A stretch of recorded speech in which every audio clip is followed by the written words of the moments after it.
This is something that I've been wanting to talk about for a long while, but I don't really know how to articulate it. I mean, I don't know how to articulate anyway. I don't know how sentences are formed. So this is going to be like a bit of a word vomit video, so I apologise in advance for the chaos. I have a lot to say and I have a lot of opinions. Also, this video is sponsored by Skillshare.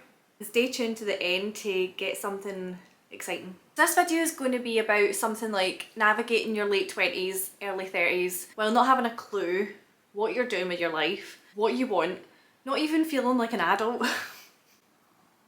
Feeling like you're behind in life. Maybe your pals are getting married, having kids and all of that, and you're still single, or you're recently single, you're 31, and yeah, I'm talking about myself. Although I do want to preface this by saying that I don't feel like I'm behind in life, because I'm not. We're going to talk about that a little bit later on.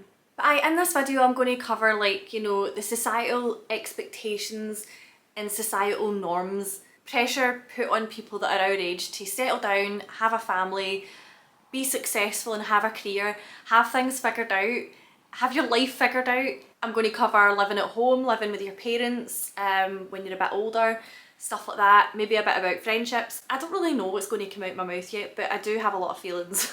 And this is going to be like a sort of, not a diary because I don't want to get too into my situation, but it's going to, let's just have a chat, we'll just have a discussion. Before I actually do talk a little bit about my current situation, if you're new to my channel, I'm Erin. I make videos about Scotland, the outdoors, sometimes creepy things, life, sometimes Scottish gin. If you're not yet subscribed, you should subscribe. So, a quick little bit about my current situation. I was 29, then the pandemic hit, now I'm 31. I'm recently single. For people that do know me in real life though, like, everything's fine. We're still friends. He's my neighbour. It was a mutual thing. It all ended very amicably. All good in that part. Okay, moving on. Not even 24 hours after the breakup, which was like 2-3 weeks ago or something like that, I got an unexpected job offer. It was for a job that I really wanted, but I did not think that... Basically, I'm not going to talk too much about it. It was weird circumstances, didn't expect it whatsoever, and I got offered this job. Not even 24 hours, my entire life had changed completely. And also I'm changing my university degree, so literally everything's changing, and God, I need to relax my shoulders. I'm like, everything changed like that, and I didn't know how to handle it. I was like, what is going on? Oh my God. I mean, I'm seeing it in a very positive light, by the way, like, this is all good, but it's just very strange. And it, like, I'm not going to talk too much about like the universe and like be all like woo, like all that kind of stuff. I keep doing the air quotes when they're not needed. It was weird timing, very weird timing, and I just found it very strange, right? Put it that way. So initially, whenever I'd sort of thought about this breakup in the past, I thought, well, I don't want to be 31 and single and all my friends are getting engaged and married and having babies, and I'm going to be like, you know, starting over and my time's limited. And then I was like, well, now my mindset is like, what is that? First of all, no, it's not. Also, what is starting over? Starting over from what? Like, I don't understand that mindset. Once you sort of get past all that, it is very freeing. So in your mid to late 20s, or even younger if you were born like back in the day, you're supposed to have been like, you know, in a long-term relationship. Then you move in together, then you get married, and then you potentially go on the property ladder, you have a career, you have babies, and then you die. You maybe go on a few holidays in between and that with your family, but then you die.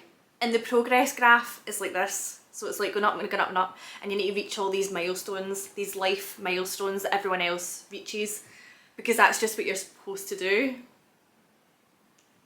But if you really think about it, all of this is completely made up. Who said that that's the norm? Who said that's what life has to be like just because other people do that? But because other people do that, we think that that's what we have to do as well, even if it maybe doesn't suit us, or it might not be something that we want. Why is all this expected of us? Why do people panic when they hit a certain age and things haven't worked out the way that they thought they would? You could argue all of this like, well, nature, human nature, women are supposed to be mothers, we're maternal, we're supposed to be maternal and have a spouse and all that.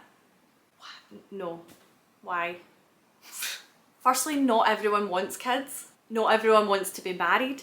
People want different things, funnily enough. Not everybody's lives are the same. Everybody's different. Everyone has different wants and needs. And I often get asked when I'm going to have kids because I'm at this age. And first of all, right, I hate that question. It's nosy and it's intrusive and it's rude. And it can actually be quite upsetting for some people because not everyone can have kids. Not everyone wants kids. And it's just none of anyone's business. So I think that question should be scrapped altogether. I hate it. Personally, I don't know if I want kids. I don't even know if I want to be married. Marriage isn't even something that I think about. Whether I want that down the line, I don't know, because it's not really in my, I was going to say my peripheral vision. Of course it's not, that would be silly. I just find it all very strange. It's just not something I really think about. Part of me was like, did I initially want kids before just because that's what I'm supposed to do? Like, I'm supposed to have kids. That's just what you do when you hit a certain age. But it's not. And then I'm like, well, do I want kids, or do I want kids because society wants me to have kids? Does that make sense? And I completely understand the panic of, you know, like your time's limited because women, I guess, or people that can have babies, we do have these body clocks, I guess. But people do have babies older, and people do have babies in different ways. And it is possible to have babies when you're older. Again, we're all different and each to their own. But just stop asking people when they're going to get up the duff, please. So aside from being childless at 31, another thing that's pretty stigmatised is living at home or living with your parents at a later age. So I moved out of my parents' house just over a year ago today when I was 30 because I bought this flat. And I stayed at home for that length of time because I wanted to eventually buy a place and I wanted to do it on my own. And the only way that I could do that was if I stayed at home and I saved for 55 years and I did that and I managed to buy a place. I was dying to move out, like, no offence mum, I know you'll watch this, but I was dying to move out. But I didn't want to move out and rent because if I rented somewhere I wouldn't be able to save up and there's no way I would have been able to buy a place. So, and as I said, I also wanted to do it alone. I wanted to live alone. I've always wanted to live alone and would recommend. I like my own company. Like, I didn't want to go from living at home to then living with someone else. It was not an option. So I had to save, and I do acknowledge that I was in a really privileged position, and the fact that I was able to live at home is a massive privilege in itself, and the fact that I was able to save up and all that, and not everyone's in a position to be able to do that. I remember someone in my friend group having a dig at me for the fact I lived at home, and we were having like a daft wee argument, not an argument, but we were like bantering back and forth, and he went, "Shut up, you still live in your ma's house," but he said it like in a way that was a bit like, and I was like, alright, I didn't know that this was a thing. Didn't know this was an issue. I was a bit taken aback by it and I got a bit upset. I was PMSing badly and I'm a Pisces, so I'm sensitive. Also because I genuinely believe that there's nothing wrong with living at home at that age. And it made me feel sad to think that people actually do believe that there's something wrong with it when there's not. I feel in a lot of cases it makes sense to still live at home because I've been able to then do what I was planning and what I wanted to do anyway. So isn't that a good thing? Like, is it actually weird to live at home when you're 30? Or are we just conditioned to believe that it's weird? But yeah, on the opposite side, there's this immense pressure to get on the property ladder and buy a place. But again, not everyone wants to do that, not everyone can do that. So I think we need to get rid of these expectations of like, you have to move out eventually, you have to buy a place. Like, why do we have to do anything? You have to have kids. No, I don't. It's your life, right? And you can do whatever the hell you want to do. Like, see if you think about it, right? There's zero hurry to do anything. Like I said, it's your life, it's your path, and you can do whatever the hell you want to do because it's your life. You don't have to adhere to societal norms just because that's what we're supposed to do. Like, you don't. So many people have said to me that their 30s, their 40s, their 50s have been the best years of their lives, and we still have so many more years ahead of us as well. Like, you can restart your career when you're 54. You can get married when you're 80. You can buy a house when you're older as well. Like, you can do these things at a later stage. Just because the pressure is there when you're younger to do these things doesn't mean that you have to do them. Does this make sense, or am I just like going off on one? So even if you do want these things that society says that you're supposed to have, like a marriage or career, etc., what's the rush? Like, why do you have to have it right now? You don't. You're not running out of time. Like, you can do it at any point in your life. You really don't have to think just because everyone else is doing these things that you have to then do them as well, because you really don't. And see as well, like, people are generally way more focused on themselves than they are on you. Nobody will be sitting thinking, God, that Erin's still living alone at 31. How sad is that? Because they're all so focused on themselves that it doesn't matter. I think the entire video is just me going to be going, it doesn't matter. In these situations as well where people are struggling to find a partner, people think, oh, what's wrong with me? But there's nothing wrong with you. You're not doing anything wrong. You're just on your own path. So many of us are living in this like prison of expectations, and why would we want to do that? You don't have to do anything. You don't have to have things figured out. In fact, nobody even has things figured out. Even these people that you see online or people you know in real life that have all the things that you think you want, or all the things, like they've hit all the life milestones that they're supposed to, and they appear to have this amazing life, it's very likely they don't. A lot of these people that have reached these stages in their life are miserable. And right now, like, I think of the fact I have the freedom right now to do whatever the hell I want. Everyone's winging it. Everyone's winging it. Even the people that seem the most put together, they're winging it. You might look at me and think, oh my God, she has everything so together and she seems to be the most organised, most amazing person that has, you know, just everything. Just kidding. But even I'm not perfect. So like, you can make plans for the future, but you can't actually possibly know what you'll want in the future, and you also won't know what your circumstances are going to be. And that's why it's important to live in the moment. Everyone says that, live in the moment, live for the now, and it makes sense. Like, it makes total sense. Why am I in the future or in the past? I think about this quite a lot because I like nostalgia. I get quite nostalgic a lot, and I think about stuff that happened in the past, and I have to make like an actual effort to stay present because I'm always like And as I said, like, these people that seem to have reached these milestones, you know, they've had the wedding, they've had the marriage, that's the same thing, they've had the kids, they've bought the house, you know, everything seems perfect. These things, they don't equate to happiness. Like, that, it's not the same thing. Like, you don't know what's going on behind closed doors, and you don't know what's going on in someone's life. It's amazing as it appears to be. So because of that, you can't compare your life to someone else's because they're not the same at all. Like, you literally can't compare your life to anyone else's because they're not comparable. The only person or the only thing that you should compare yourself to is yourself, your past self, and think about how much you've improved. And on the same note as well, the only person that you should live your life for is yourself.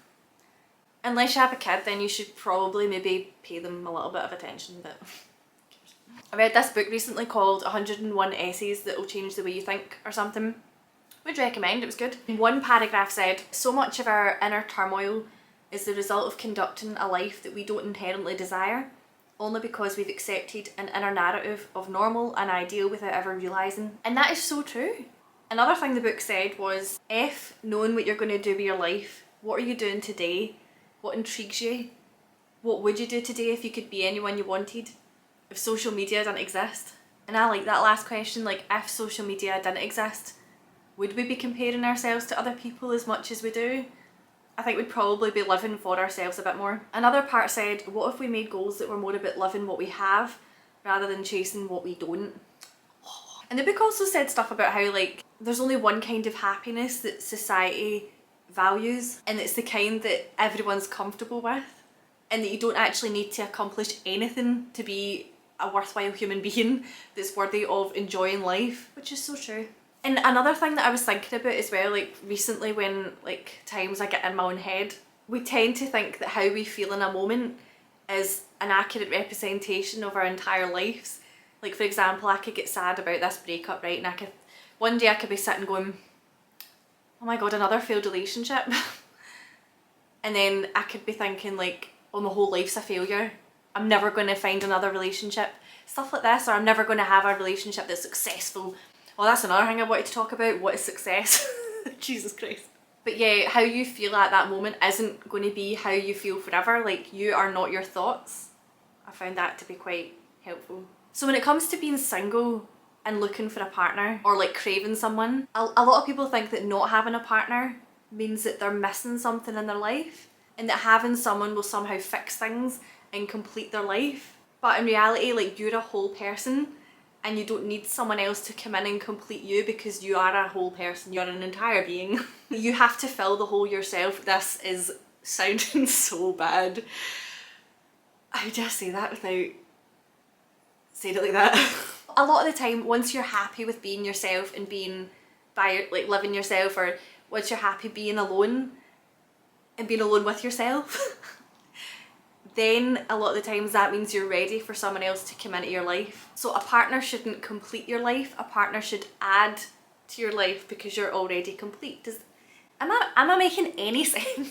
Because otherwise you're like waiting for someone external or something external to fix your internal. Right, I'm moving on from this. This is too much.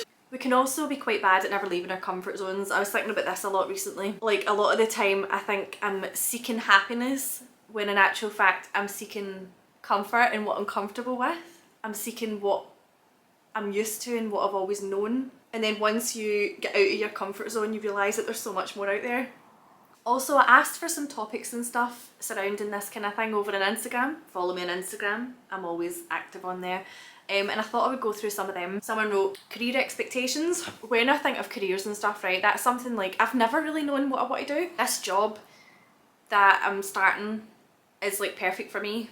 And it was only when I saw it advertised that I was like, oh, that's something that I could see myself doing for a long time. It's still working with dementia. And I was originally doing a social work degree, but I didn't really want to do social work. I don't want to be a social worker. I want to still work with people with dementia, so I was a bit confused about all that. And then this happened and now it's like working out. But at the same time, a lot of people think you have to find a career by a certain age, or that you even have to find a career at all. You literally don't. Like I said, you can change careers when you're in your 50s or you're, you know, whatever. Like, you can change careers later on in life. You don't have to have it figured out when you leave school or right at this moment. And it's totally fine if you don't have it figured out, because most people don't have it figured out.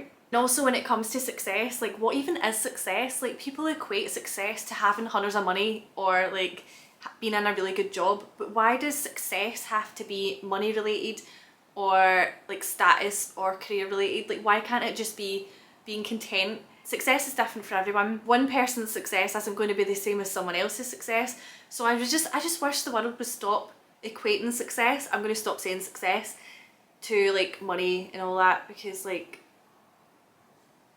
someone said, the prospect of starting again in your 30s, relationship, job, friendships, etc. This is my situation right now. I'm trying to think of it as in like a positive way. Like, it doesn't have to be like, oh, I'm starting over. Like, I'm starting over, but again, I'm like, what am I starting over from? It's just like, this is exciting. New job, like, changes are good, change is good. Like I said, getting out your comfort zone is good. I can think about this as like, I guess I've lost a partner, but I have gained a wonderful friend. Just kidding. I don't really see it as a loss anymore right now. Like, it's a shame it didn't work out, but also, one, we're still friends, and two, it means that I can then eventually maybe find someone that's more suited. But I'm in no rush, and I'm not going to be looking for anyone. I don't really feel the need to date right now, stuff like that. If it happens, it happens, but I'm not really bothered about that right now. And with the job thing, starting over in a new job, that's exciting. Like, you're building new skills, you're learning all the time. Like, these are things that you can learn from, and you can look back and be like, I'm glad that change happened because I learned from it. Really hope I'm making sense. Hi, this is future Erin interrupting past Erin to talk about the sponsor of this video, Skillshare. Skillshare is an online learning community with thousands of different inspiring classes for anyone who loves learning and wants to explore their creativity and learn new skills. Fancy investing in yourself and your personal growth? Like we mentioned in this video. I've done quite a few creative writing courses, and last time I tried a horror one, but this time I did the ultimate self-care playbook, Discover and Nurture Your Centered Self by Jonathan Van Ness, host, Queer Eye and Getting Curious. And it was so good, so helpful, and it was definitely needed at this point in my life. Prioritising your self-care and wellness is so important, and you can do that by using Skillshare as a way to invest in yourself, unwind and relax. Skillshare's ad-free, so you can stay in the zone while you're exploring new skills. There's new premium classes launched each week, so there's always something new to discover, and the entire catalogue is now available with subtitles in Spanish, French, Portuguese and German. The first 1,000 people to use the link in the description or my code BEAUTYCREEP will get a 1-month free trial of Skillshare. Go. Do it now. Bryony said she's already starting to feel this with loads of her friends getting engaged, etc. And again, everybody's different. Just because other people are getting engaged doesn't mean that you now have to be in a rush to get engaged, because that's their life. They can do what they want. You just focus on yourself. And I mean, you don't even have to get engaged at all, but if you want to, that's fine, but there's no hurry. There's really no hurry to get engaged. Why is it more difficult to make friends at this age? That's interesting. Sean in Moscow, if you don't know, we have a podcast called Hodger Reached. We're on Spotify, YouTube, etc. I'll link it down below. But the last episode that I hosted, it was our last one of the season as well. It was all about friendships, and I talked about like making new friends, all that kind of stuff. And I forgot to even mention in that podcast that I joined a book club not that long ago, and I've met like a bunch of really cool people from this book club, and we meet in one of their houses like every month or whatever, and it's so much fun. And yeah, I would encourage people to join clubs, go and like find local groups and stuff like that of something that you're interested in. So for me it was books, but Instagram is an amazing way to meet people. You'll be able to find like-minded people on the internet for sure. One person said it doesn't change no matter your age, and I love that, because it just shows that even when you hit like any age at all, people are still thinking they're behind in life, or they're still thinking that, oh, I need to do this, and everyone else is doing this, and it doesn't matter. Still haven't found the job I want to stay in forever, and that makes me question everything. You don't have to find the job that you want to stay in forever. You don't even have to find a job that you want to stay in forever. You can do lots of different jobs. You might find the job that you really, really like when you're 50. Like, there's no hurry. You don't have to find it right now. Like, just go with the flow. Wish I'd never listened to what anyone told me I should do with my life back then. There you are. Just because you're married doesn't mean you want kids. Truth. That's another thing. It's another one of those things where it's like people just shouldn't ask about other people, what if other people want kids or what they're doing with their kiddie life. At 29, should I pick up my studies next year again? Though I hate it when people tell me what I'm supposed to do. Do you want to pick up your studies again? If you think it's something that could benefit you and it's something that you want to do, do it. If you're unsure, leave it a bit and then decide later on. You don't have to decide right now. You can decide whenever you want. And again, a lot of people are actually saying in these mentions like how to deal with the fact that it seems like everyone has their work life on track and I have no clue what I want to do. Again, you don't have to have a clue what you want to do. You literally don't have to have anything figured out just now. You can just try things, and then if later down the line you find something that you like, that's good, but you don't have to do anything right now. I think that's what a lot of people seem to think, that you have to do it now. You don't. I'm gonna go because I think I've talked for far too much. I think I've also like missed stuff out that I really wanted to mention, but maybe I could do like a separate video on things that I've missed. But I really want us all to have like a wee chat in the comments about all of this stuff. What are your thoughts? If you've got any other questions, leave them in the comments. And just remember, it's important to stop living for other people or living for society. Live for yourself. Hi, thank you very much for watching. I hope you enjoyed that, and I hope it wasn't too much, and I hope it actually made a little bit of sense. It probably didn't though. Thanks very much for watching, and I'll see you later. Bye.